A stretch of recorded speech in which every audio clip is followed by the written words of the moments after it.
नहीं बोलेंगे, क्योंकि गुरु भाई हम भारत के कई प्रदेश में गए, 97 से अभी तक में बिना दीदी हम बहुत जगह गए। छपरा में गए तो हमको जबरदस्ती नचाए दी, तो हम बोले ऐसा क्यों किया? तो बोला भैया यहाँ नियम है क्या कि चर्चा जब होता है तो गुरु भाई गुरु बहन बैठ के सुनता है, और जब भजन शुरू होता है तो गुरु भाई सब पंडाल से निकल जाता है और गुरु बहन सब झूमने लगती है। तो ये स्थिति और परिस्थिति के अनुसार होता है। अब आप हम जाएंगे नेपाल, वहां की स्थिति बदल जाएगी। अगर आपका झूमने की मनसा शिष्य में और भक्ति में है तो कोई आपत्ति नहीं है। अगर आपकी मनसा शिव शिष्टता की आड़ में कुछ और दृष्टि रखती है तो ये सदैव गलत है, गलत है, गलत है।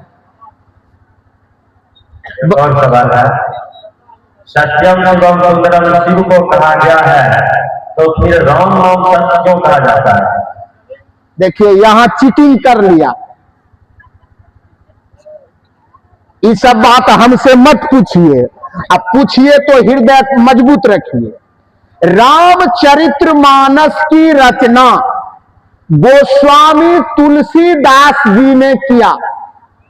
मान लीजिए कि आपका नाम जो भी हो, मैं आपको गुरु भाई के रूप में संबोधित करता हूं, मैंने आपका चरित्र लिखा तो आप ही न बताइएगा कि बिहारी भैया आप जो हमारे बारे में लिखे हैं वो कितना सही है कितना गलत है, ये आपसे बेहतर तो कोई नहीं बताएगा।